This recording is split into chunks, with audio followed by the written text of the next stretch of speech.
Hi guys, ngayong araw ay samahan niyo ako gumawa ng guryon. Tara!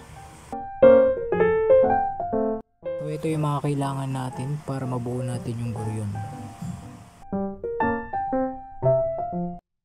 So una namin ginawa is kinayas muna namin yung kawayan para makuha namin yung kapal o nipis ng kawayan na gagamitin natin dun sa guryon.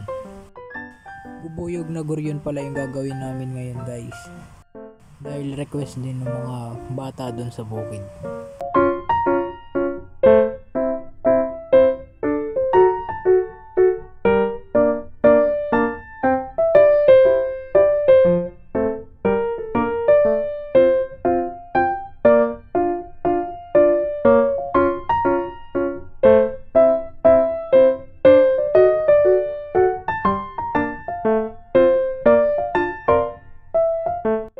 Makatapos ang ilang saglit pa, ito na yung nakayas namin mga kawayan.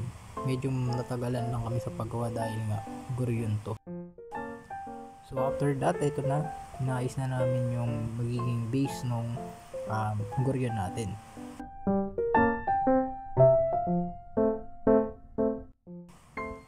Naka timelapse na siya guys para mabilis. Sobrang tagal kasi niya nung ginagawa namin eh.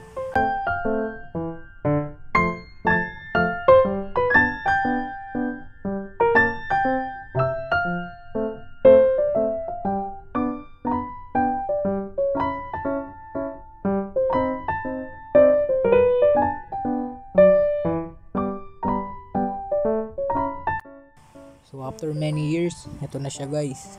Natapos na natin yung base ng guryon.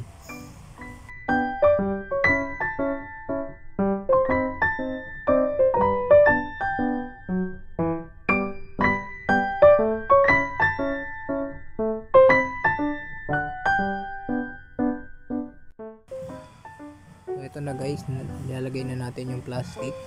At didikitan natin siya ng katol. Katol yung ginamit namin kasi mas mabilis siyang madikit dun sa plastic eh. Kaysa rugby, medyo mabigat pag rugby. Mas okay na din tong katol, mas mura. Tsaka madali lang siya idikit kaysa dun sa rugby.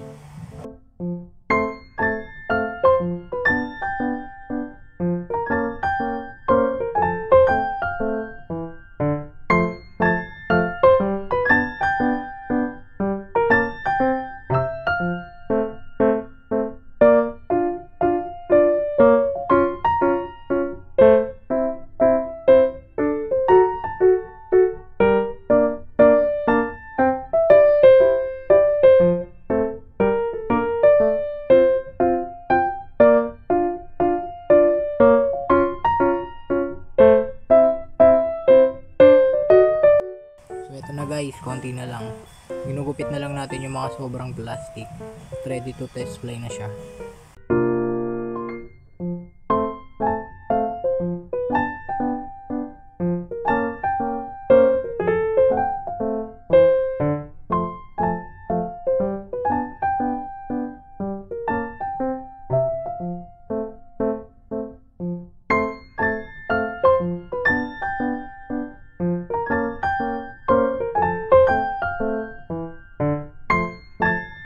Ito guys, testing na natin kung lilipad ba siya o hindi.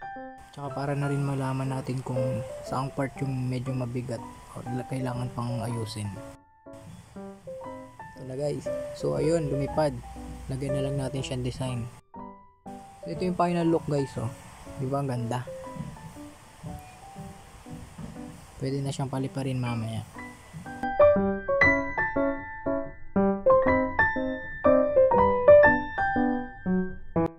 So nandito na kami sa bukid guys. Ito napapaliparin na natin. Yan. Kailangan lang talaga dito malakas na hangin kasi nga medyo malaki yung saranggola natin. Yan. Lumilipad naman siya guys. Kailangan talaga ng malakas-lakas na hangin tsaka malayong buwelo para lumipad siya agad.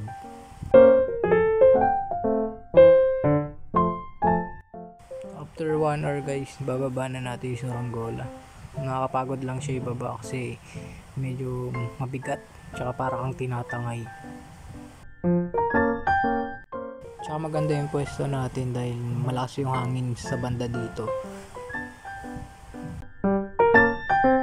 So hanggang dito na lang guys, see you sa next upload.